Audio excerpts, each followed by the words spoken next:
anak lagi dengan pelajaran IPA. Kali ini kita akan melanjutkan materi tentang pencemaran.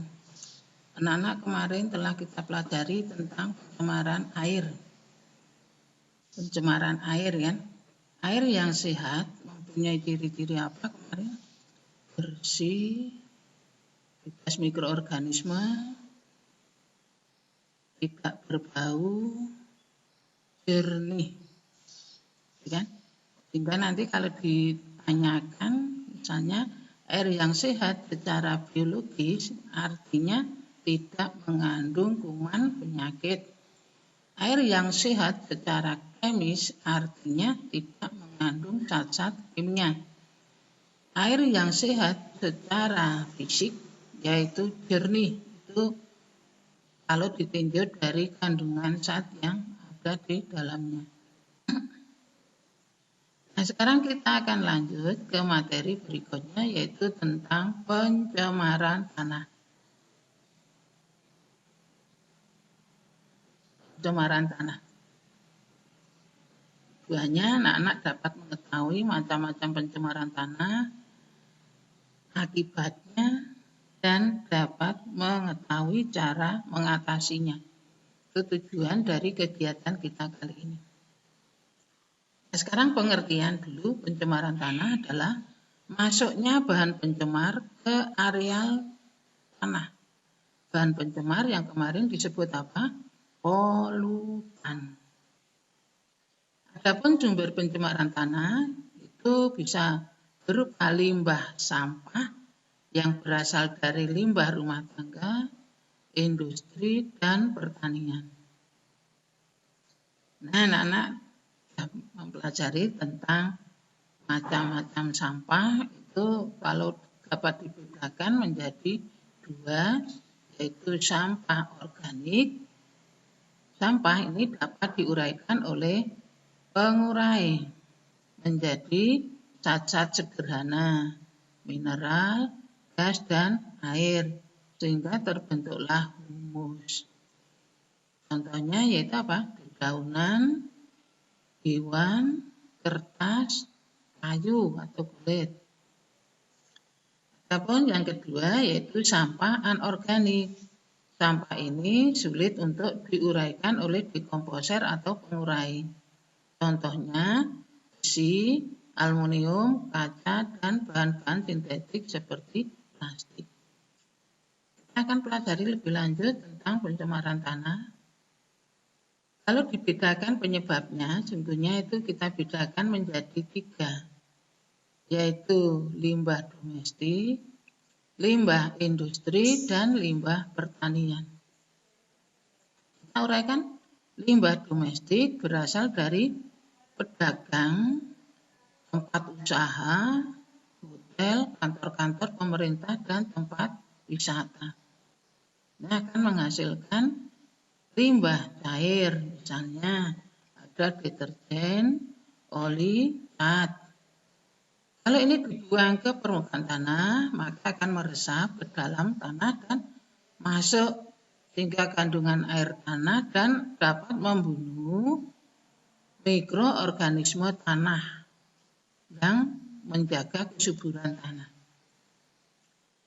Limbah padat berupa senyawa anorganik, jadi kan seperti plastik, keramik, kaleng, dan bekas-bekas bahan bangunan yang dapat mengurangi kesuburan tanah.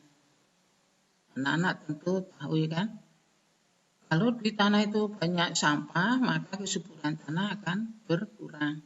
Mikroorganisme tanah juga banyak yang terhalang dan mati, sehingga tanah menjadi tandus. Penggunaan pupuk yang terus-menerus akan merusak struktur tanah. Akibatnya kesuburan tanah berkurang dan tidak dapat ditanami jenis tanaman tertentu karena unsur hara tanah semakin habis. Ini berkurangnya penggunaan juga mematikan mikroorganisme yang berguna di dalam tanah. Padahal kesuburan tanah tergantung pada jumlah organisme di dalamnya.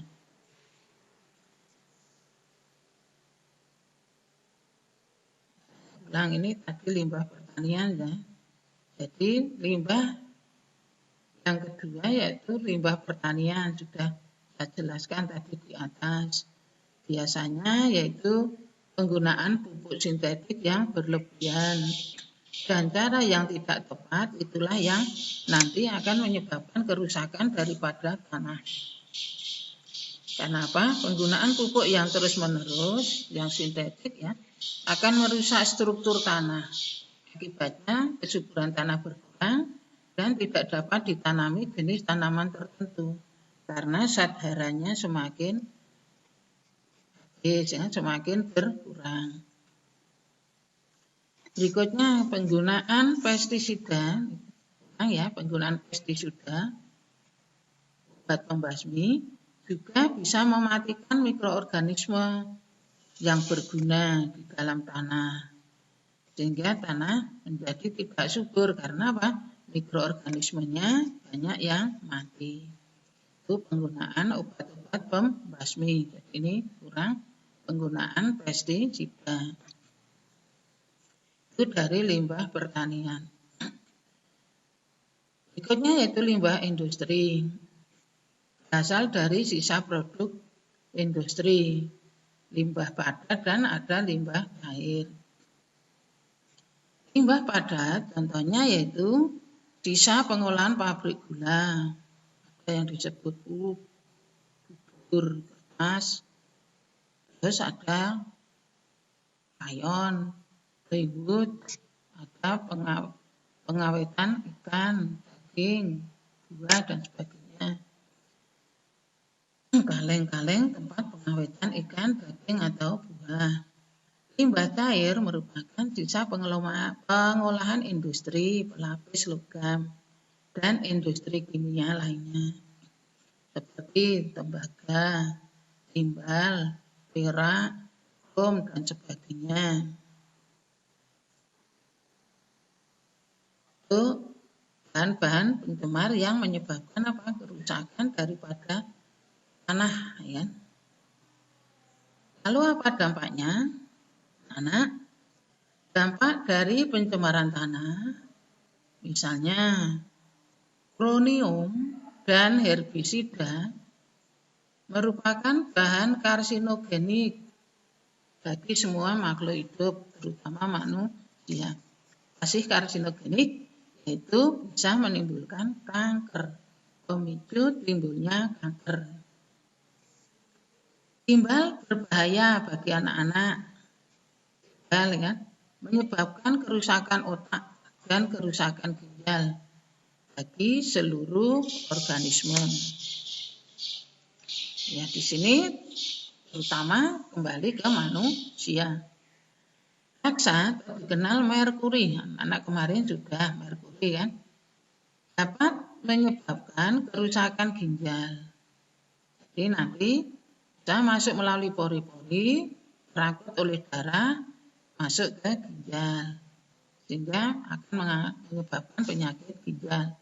Selain kalau kemarin dimakan oleh ikan, kalau di dalam perairan kan, masuk ke dalam ikan, terus dimakan oleh manusia, pindah ke manusia. Jadi ini tidak terurai. Ini akan pindah tempat di mana mereka lewat makanan. Jadi lewat makanan, maka nanti akan merusak saraf sehingga menimbulkan penyakit gila atau minah mata. Itu raksa atau merkuri sangat berbahaya, ya kan? Sangat beracun. Air raksa yang sering kita dapatkan pada termometer. Berikutnya PCB, tempat cetak barang elektronik, bisa mengakibatkan kerusakan hati, ditandai dengan keracunan. Nah, yang dibuang ke tanah sebagai media tempat daripada tumbuh-tumbuhan. Nah, itu nanti masuknya bisa lewat situ, termasuk raksa ya, lewat tumbuhan, karena itu hanya pindah tempat, tidak mudah diurai oleh pengurai. Berikutnya organofosfat dan karmabat menyebabkan gangguan saraf otot. Saraf yang menggerakkan kerja dari otot. Ya, otot kerjanya kurang. Pelarut yang mengandung klorin ini sering juga diletakkan pada pemutih, memutihkan pakaian. Klorin ini sangat beracun, merangsang perubahan hati, ginjal, dan menurunkan sistem saraf pusat. Kalau terlalu tinggi, ini bisa menimbulkan kematian. Anak-anak, klorin juga kita temukan pada pemutih pakaian, baik clean atau kaporit.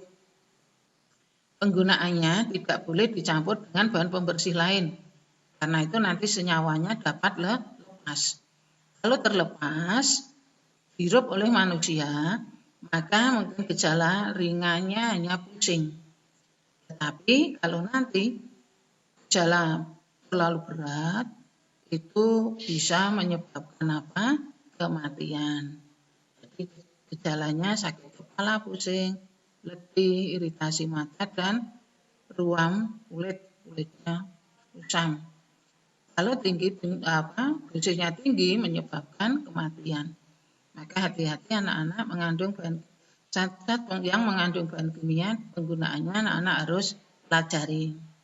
Sekali lagi, klorin ada pada bahan-bahan pemutih pakaian. Penggunaannya tidak boleh dicampur dengan sabun atau sampo dan bersih, karena nanti senyawa klorin akan terlepas ke udara, terhirup oleh manusia. Nah, itu nanti kalau masuk ke dalam tubuh bisa menyebabkan kerusakan hati, ginjal, dan penurunan sistem saraf pusat.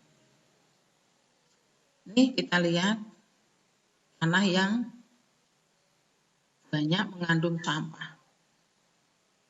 Sampah-sampah yang tidak dapat diuraikan.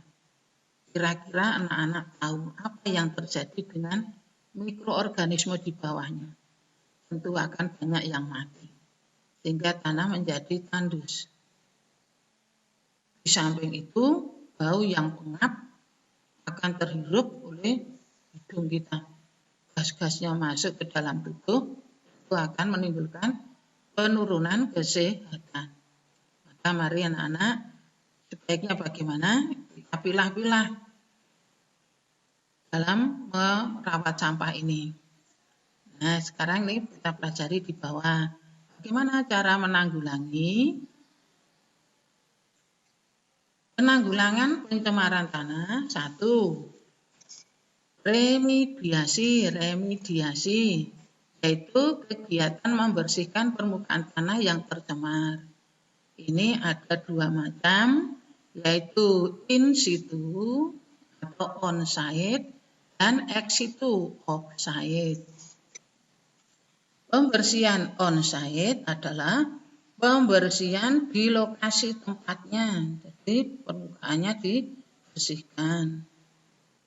Nah, pembersihan ini lebih murah dan lebih mudah. Terdiri dari pembersihan setting atau memberikan injeksi dan bioremediasi diberi makhluk pembersih jamur atau bakteri disebarkan di tempat itu yang on-site. Berikutnya pembersihan off-site. Off-site meliputi penggalian tanah yang tercemar, kemudian dibawa ke daerah yang aman dan dibersihkan dari bahan pencemarnya. Caranya bagaimana? Kemarin telah kita pelajari, disimpan di bak atau tangki yang kedap, kemudian diolah dengan IPAL, instalasi pengolahan limbah. Nomor 2 yaitu bioremediasi, yaitu pembersihan pencemar tanah menggunakan mikroorganisme atau makhluk hidup yang kecil seperti jamur dan bakteri. Bioremediasi ini bertujuan untuk memecah atau mendegradasi zat pencemar menjadi bahan yang kurang beracun atau tidak beracun seperti CO2 dan air. Nah, ini nanti tugasnya menggunakan apa? Makhluk hidup yang kecil sebagai saprofit, kan? Saproba, ya, jamur dan bakteri sebagai dekomposer. Berikutnya yaitu mikroorganisme yang berfungsi sebagai bioremediasi, biasanya yaitu jamur vesikular, arbuskular, mikorizа. Jadi tidak barang jamur bisa digunakan, ya, berperan langsung maupun tidak langsung dalam remediasi tanah. Berperan langsung karena menyerap unsur logam dari tanah, menstimulir pertumbuhan mikroorganisme bioremediasi lain seperti bakteri tertentu, jamur spesies lain, dan sebagainya. Nah, ini yang utama yaitu makhluk hidup yang berperan sebagai pengurai.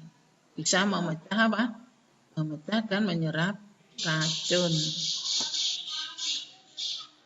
Berikutnya yaitu menerapkan prinsip 4R. 4R artinya recycle. 1 R yang pertama recycle atau daur ulang. Jadi sampah yang dapat terurai dan dapat diolah menjadi hal yang bermanfaat. Contohnya sampah organik bisa digunakan sebagai kompos yang dipadukan dengan pemeliharaan cacing tanah. Kompos untuk pupuk dan cacing tanah dapat menyuburkan tanah. Itu daur ulang atau recycle. Berikutnya yaitu reuse. Reuse atau penggunaan ulang. Untuk sampah yang tidak dapat terurai dan dapat digunakan ulang, misalnya anak-anak lebaran banyak botol-botol sirup, dapat digunakan lagi nanti untuk menyimpan air minum. Ada lagi kaleng-kaleng kue, bisa digunakan lagi untuk pot tanaman. Atau bahan-bahan yang lain yang anorganik bisa digunakan untuk kerajinan tangan. Penggunaan ulang reuse. Berikutnya yaitu reduce atau mengurangi penggunaan. Melakukan pengurangan bahan atau penghematan. Contohnya jika akan berbelanja ke pasar atau supermarket, sebaiknya membawa tas dari rumah untuk mengurangi bahan pencemaran yang lain. Tidak istilahnya jaga ke kresek, ya kan? Karena plastik itu sulit diurai. Jadi yang bijaksana, orang yang tahu lingkungan, orang yang baik terhadap lingkungan, yaitu selalu menyiapkan diri bahan-bahan yang mau digunakan untuk belanja atau yang lain. Berikutnya yaitu repair. Repair atau pemeliharaan. Yaitu menjaga lingkungan dengan tidak membuang sampah sembarangan, terutama di perairan. Anak-anak tahu kalau musim hujan seperti ini, sampah-sampah yang banyak dibuang ke sungai akan menyumbat saluran air sehingga akan menimbulkan datangnya banjir. Nah, banjir akan sampah berserakan kemana-mana sehingga akan menimbulkan banyak lalat atau hewan-hewan yang bisa menimbulkan faktor dari berbagai penyakit seperti diare dan sebagainya. Sehingga habis hujan itu, habis banjir biasanya itu penyakit-penyakit diare atau penyakit kulit itu akan banyak terjadi. Itu karena apa? Sampah yang berhamburan kemana-mana yang dapat menimbulkan itu efek lain yang merugikan. Nah, Nah, mari sekali lagi anak-anak, kita bijaksana terhadap lingkungan karena selain mempengaruhi pada diri manusia, juga mempengaruhi pada ekosistem atau lingkungan. Kita makhluk tidak bisa terpisah dengan lingkungan. Lingkungan yang rusak, lingkungan yang tercemar akan dampaknya kembali kepada kita lagi.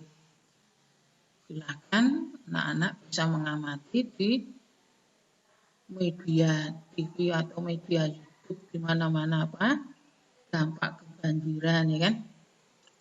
Karena apa? Nah, ulah manusia kembali akibatnya kepada manusia lagi.